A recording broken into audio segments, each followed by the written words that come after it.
Welcome to the Lighter Side Show. I'm your host, Jamie Butler, the Everyday Medium. Today we're going to be trans-channeling with Grace, my spirit guide, and Colleen Ziegler is on set with me. She's going to be asking Grace questions about her history, kind of where she came from, so that you Lumineers can get to know Grace a little bit better, and who knows, maybe you two will build a better relationship as well. Now, let's hang out with some Grace. Like some Grace, and I got it. Grace likes to have these channelings at the center. She calls them Grace and Wine, or Wine and Grace. Mm-hmm. Which is it? It's Wine and Grace. My dyslexia is getting to me right now. Wine and Grace, yeah. And everybody comes. Which we haven't done in a while. No, we haven't. We haven't done it in a while. Mm-mm. But it's really a wonderful event, and I would never mix alcohol and channeling, things like that. It's a no-go. But the last channeling, Grace asked for a glass of wine. Oh, yeah. Yeah, I did wake up with... And told me where it was in her drawer. I was like, we don't have any. She's like, yes, you do. Go check in the drawer. And I was like, okay. There was like a bottle hidden in the fridge. I had no idea. Do you know it's still in there? It's open. I guess I need to pour that out. Yeah, I can't. Yeah, I don't know. I'll take it home. I don't know who's bringing wine. Jesse will go get it. Let us know, Lumineers, when does wine expire? Jesse will have it with his expired rice cakes. Jesse's cutting this out, cutting it out. So I was remembering all the times working with Grace, mm-hmm. and my first conscious memory is working with her and writing my book. And I started writing late 2017, published it in 2009, and that's when I really got to know her. Because she was always this kind of figure that would come in during meditation, and I knew something was there, and it always felt very angelic in a way, something just very sweet, kind, healing, all-knowing, that presence of mm-hmm. all-knowing. And it was just kind of, whenever she came around, I just sat up and behaved. You know, I was the good person. Mm-hmm. Grace used to have, I remember when I first started coming to your channelings. You remember this? A while back. I'm so bad with time, but 7, 8 years ago, does that seem right? Yeah. 7 years ago. Grace has, for lack of better words, she's lightened up a little bit. She used to be very stoic and stern. Yes. And not stern in a mean, bad way, but stern is the only word I can think of. But she's lightened up a little bit. Yeah. Because she's on the lighter side. I couldn't help it. This is Colleen without eating. No, but she was like that. Yeah. And so imagine when you're in meditation and that kind of being comes Yes. forward, you're like, oh, here she is. Oh, yeah, like, you know, I would sit up and listen, yeah. and she would dictate stories and help me shape the book. She was intimidating. Yes. Intimidating. Very much. I was like, oh my God, I don't know where Yeah. she's come from. I've never had a spirit guide Mm-hmm. at that level or presence. And after the book was over and I published it in 2009, I thought, well, I guess that's what she was here for. Mm-hmm. And that was kind of it. And it wasn't. She stayed. She started trans-channeling. Mm-hmm. We've been working with her for 11 years with that. And now she has Graceful Insights on the show. So you guys will get to know a little bit more about Grace. Colleen is going to head that up. And without further ado, I will check out so you guys can spend some time together. I kind of wish I could duplicate myself and put it here so I could participate in the conversation. That'd be fun. Maybe that's something I can learn. Huh? That'd be wild. Jesse we do like a wouldn't know what to hologram of do. you or something. Hologram. Oh, here it happens, a little yawning. Oh. Okay.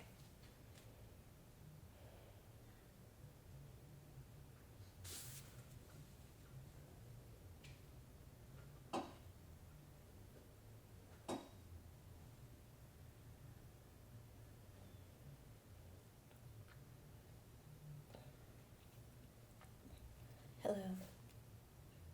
Hi, Grace. Do you want me to get you some tea? Well, I thought about that. I know you don't have anything, and I just realized it. That's all right. Or water. Hot water?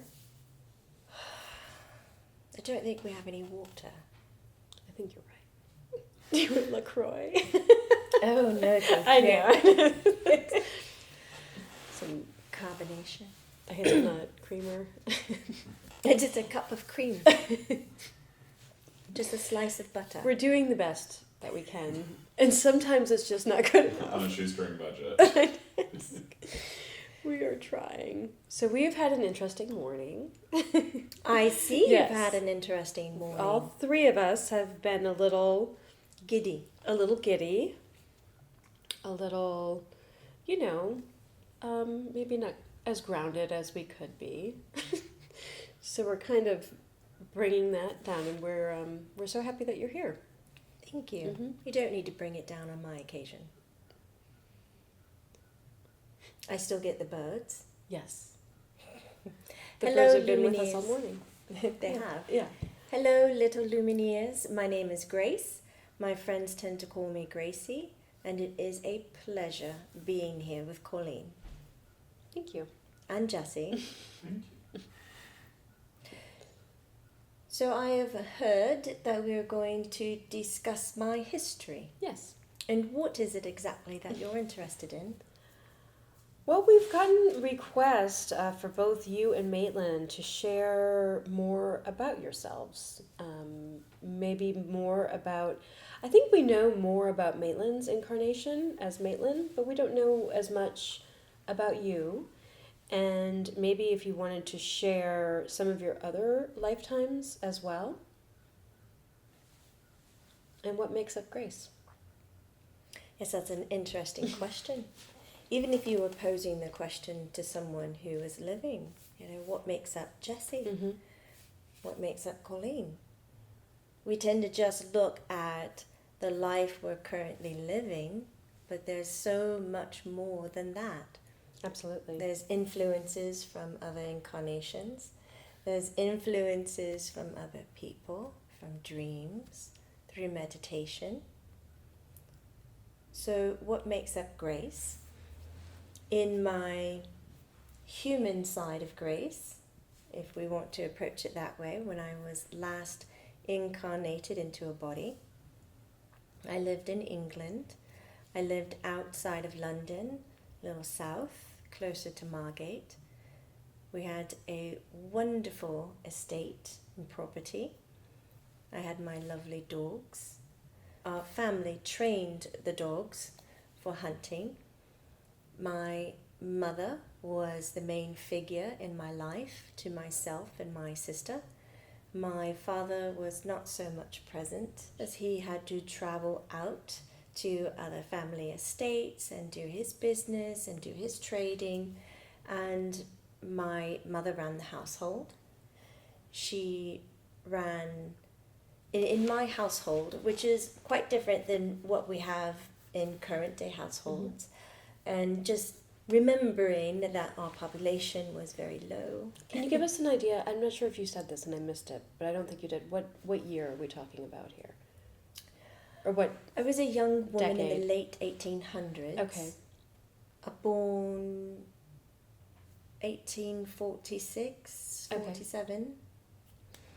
And back then you're considered a young adult, probably at age 12, 13, often married, sometimes at 14 to 16. And I did not marry. I had quite a different fate, as I needed to be present when financial situations shift. Often the children need to be more present, and if you don't marry off within a certain age, you're almost seen as untouchable, not worthy, not a good enough. What if you're not So- married by your time you're 19 or Oh yeah, you're old something maid. like that? An old maid, which was quite fine with me. I really loved being a part of the land and loved the harvesting and working with our staff and helping the people locally. So we had enough wealth for sustaining, but whom we had underneath our umbrella, which are the families that provided us with the meat that then we provide with grain, and that we would provide with poultry and so forth. It was a nice, really bargaining, trading system. Quite easier than what you have it today, but a lot of work. So it's not that you were deciding who you wanted to be when you grew up, you were deciding how were you going to take care and run the system. So I was very much a tomboy, that's what you call it, the girl who likes to behave like a boy. I'm very tough, as my sister was truly a lady. My mother was truly a lady and quite proper, and it was quite difficult to grow up under someone so firm and fixed in her ways. When I saw children at my age doing other tasks and dressing different, I wondered, why couldn't I be like that?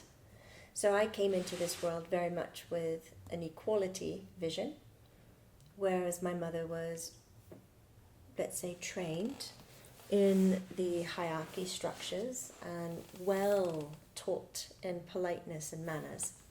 So it was a big thing for me to surrender being well-mannered and polite to be able to live the way that I wanted to live.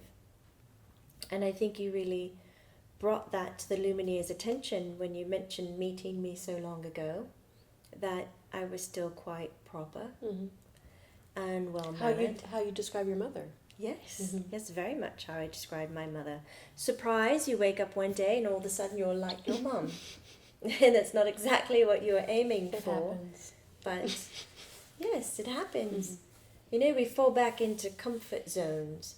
And when I first met Jamie, and that was when she was calling out to find new guides. She was quite lost in that period in her life, wanting something more sustainable, something that she could kind of announce who she really is.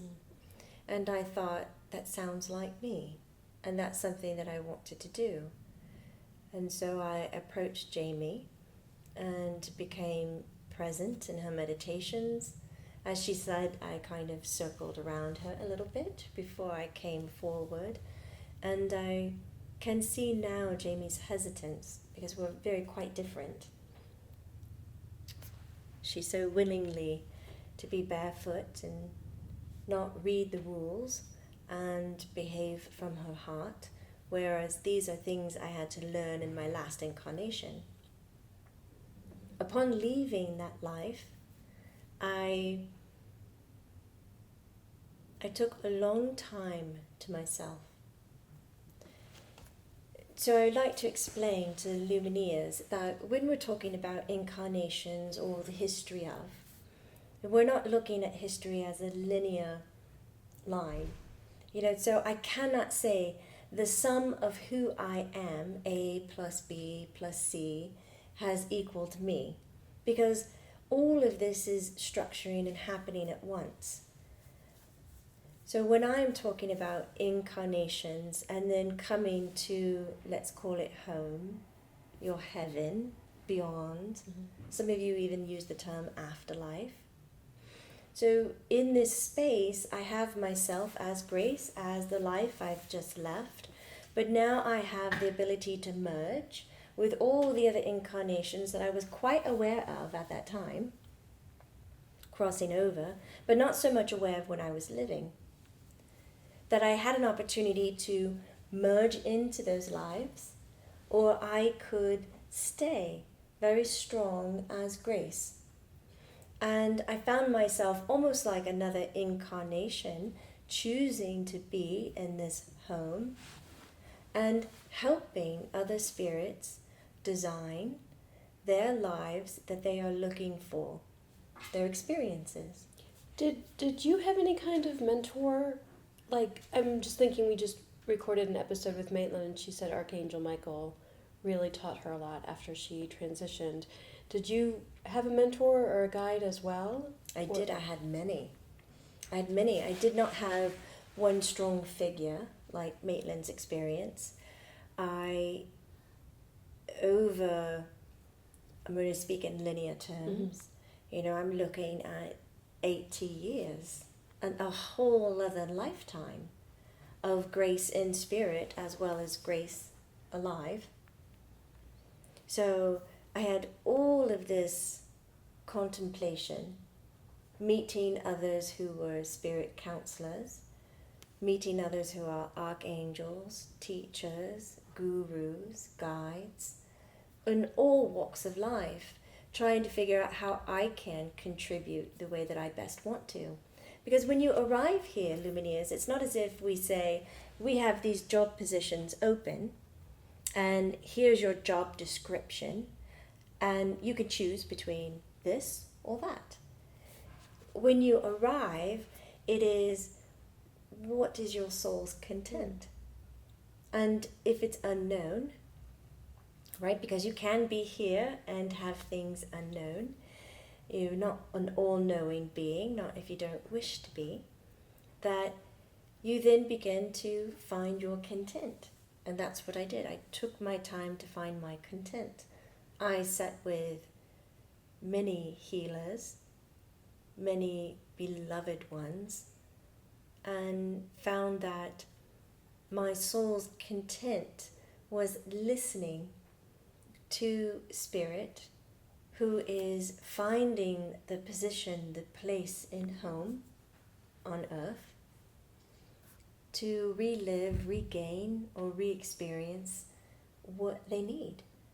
And a lot of times Spirit comes to me and they say, well, I need to speed this up. I have to have all of these experiences, and they stack them all on top of each other.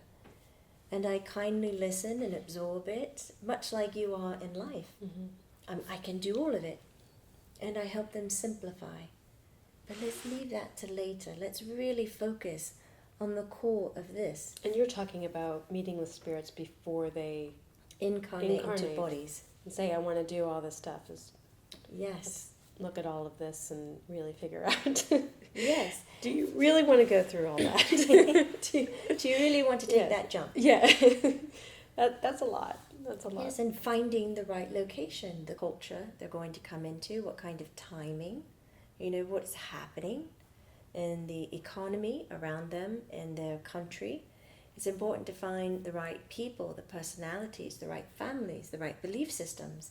Everything that they are choosing in this life plays a part in who they will become. So that's something that I help them look for, and that I provide a space where they can question that, where they can contemplate it before they themselves decide, this is where I'm going. And even though, Lumineers, the way we are discussing this right now sounds very much like a process. Step 1, 2, 3, which is a very linear format. I cannot express to you enough that what we are experiencing on this side is not linear. So it's a very different kind of time. I mean, I was thinking when you said that, correct me if I'm wrong, when you transitioned out of the last incarnation, you spent 80 years before you became a guide? Yes. That's a long time. Yes, it's another lifetime. Yes. I stayed quite present as Grace in the afterlife at home, so that I could take my qualities and my experiences from that life and decide how I was going to use them to contribute. So in essence, what you're seeing is just another life version of Grace. Tell us about another version of Grace. Another life version? Another life version of Grace. One that you hold close to your heart. If there's one that you really sticks with you. I do relive one memory from time to time.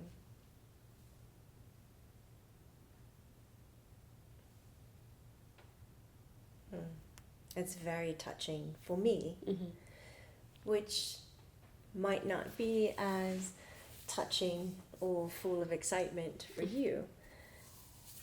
I had chosen a life in Russia, on your earth, And this is right before the life of Grace, if we're looking at time frames. So we're in the early 1800s. And I was a woman, I was a wife, and I was a mother to a son. And the memory I relive the most is holding my son for the first time. Most of my incarnations that I choose, that I'm attracted to, I choose to be a man.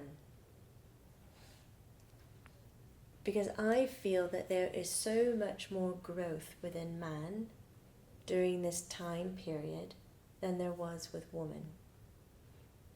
I have already accepted my self-love, my ability to love and care for others, and I saw within men that they had quite a difficult time doing this. And this is an overarching view of mankind as it had shifted from matriarchal to patriarchal. And when we came into patriarchal, it became very fixed in behaviors and expectations and politeness and manners. And in this life, I decided to be a woman, Teresa. And my son, he was beautiful, he was perfect. And this was the most amazing and easy birth. And I do apologize if I cannot make it through this memory. But to hold a man so small and to know that I would be the woman who would help shape the man. It went beyond a mother and son bond, a mother and son love. It felt as if I was about to change the world. He grew to be a young boy, and he made quite an impression on the families around. And he was smart. He chose to learn multiple languages as a young boy, a bit of a savant when it came to that. And back then it wasn't unusual for your child to go live with another family, to be taken off into another country, vowed to someone else at a young age, such as he was. He never returned. As I said before, man can be cruel. And it was the great loss of surrendering to the structure I thought that I was changing by allowing him to be shipped off and not being able to protect him and listening to other people's advice, claiming they knew better than mine, that I needed to behave and to be grateful. But it was quite hard to be grateful for a system that did not support or show kindness to me. In that life, I decided to take my own so that I could end it. And in doing that, it takes a lot of strength. And through the people's eyes at that time, it was quite a show against God. Their death was quite common then. And soon my memory passed quite quickly, and how I chose to leave. The stories faded so fast that I felt disappointed. Though I had saved myself, what did I leave behind? So if we're looking at what helped me choose not to marry, choose not to have children, and kind of break through as being a woman with grace, I'd say this life in Russia fed my life in England very strongly. And who I choose to be today relies on those experiences. I decided in my soul's content that I would be able to counsel those because I have gone through the majority of their experiences. Though I have not had many lives on earth, I have had many experiences. Do you feel like that's a common theme among spirit guides, is that they have lived lives where they've had lots of human experience and gone through all those different emotions, and that's how they can lead and guide others? Yes. I do find that having the experience is extremely valuable. But what is more valuable above it is having the ability to communicate it, to where in my soul I am not dictating or telling you what to do, nor am I suggesting how your judgment needs to play a role. Judgment on earth, in human life, is seen as almost like a public duty, is it not? You have rating systems on everything. Is he a good plumber? Mm-hmm. Is she a good psychic? Is that therapist good? You are constantly looking for a measurement or judgment being placed. Now here in home, judgment is not a public experience. In fact, it has no weight nor value. So when you're going to describe your experiences or consult or console, the use of the judgment, the comparison, the measurement is obsolete. And so in being strong within that and using it to communicate is very, very valuable. I hope I didn't lose you there. Mm-mm. Good. Yeah. I mean, you lost me in the sense I started thinking about it, but not going to another place. Right. Do you see how extremely different just having that one thing go from public Mm-hmm. to very private? And even if I were at home communicating to another spirit saying, that is not a good choice. In my opinion, it's not a good choice. In my opinion, you won't get what you need from making that choice. Mm-hmm. It holds no weight.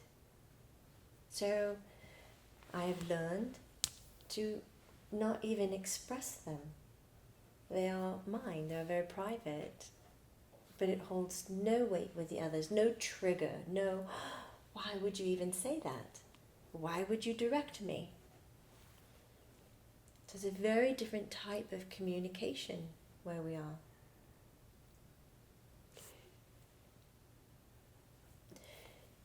I'd like to say, in looking at my incarnations, the few that I have, if I had the ability to communicate the way that I do now as Grace, the changes that would create in my family and my community and broader would be so significant. But that's not what those lives are for me. So having Grace now, and in this way for the Lumineers, that is what this life is for me. I get to take this time and help you see where you are going, how you are judging it, and communicate to you in a way where measurement, knowledge lies within the listener, not the speaker. And so I'm making my impact that I wish to have made in my incarnations this way. So you can see what I am getting out of this experience. It's not a selfless service to you. Often I think many people who are watching spirits or being guided by spirits think that is a very selfless act, as if I exist to serve you. That is slightly true. I think we all exist to serve each other. But my existence is not solely based on that. I get something in return. And you have needs as well as we do. Yes, I do. And that's when the whole episode with Marshall really, I was aware of it, but he created a new awareness for me, and I think probably for our viewers as well, is that spirit has needs. And it's just not, they're not here, you're not here to serve us. Not blindly. Not blindly, yes. You're not here to blindly serve us.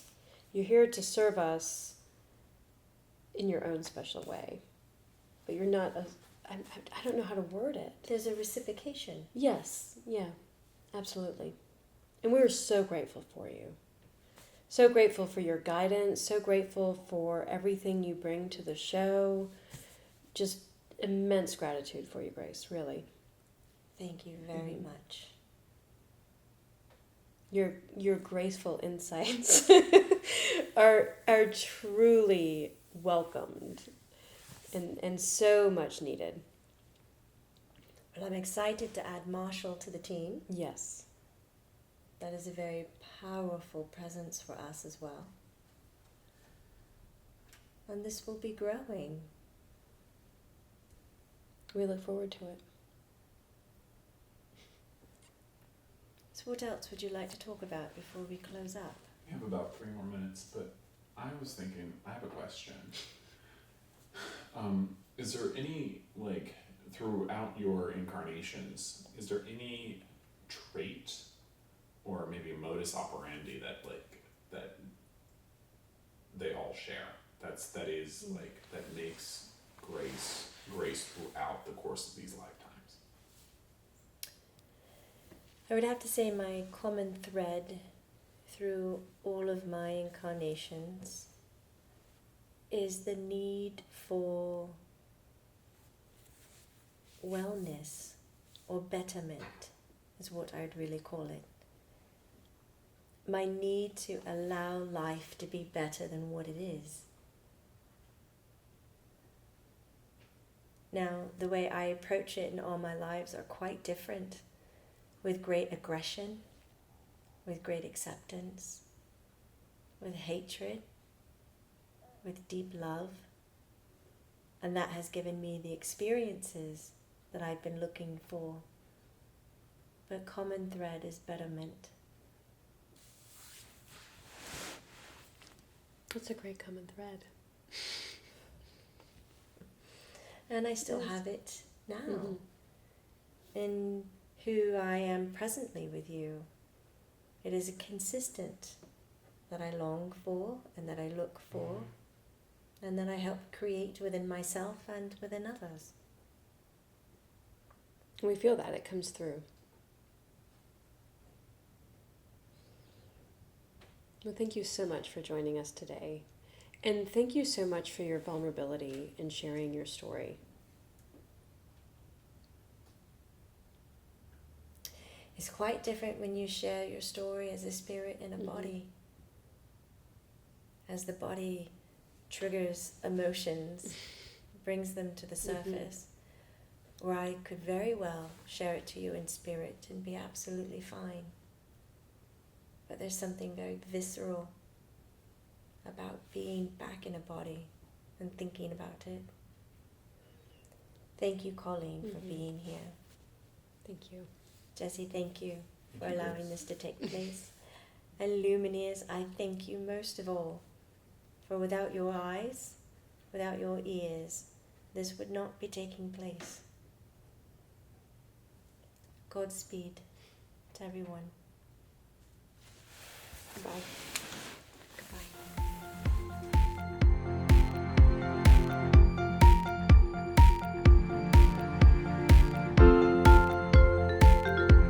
The lighter side with Jamie.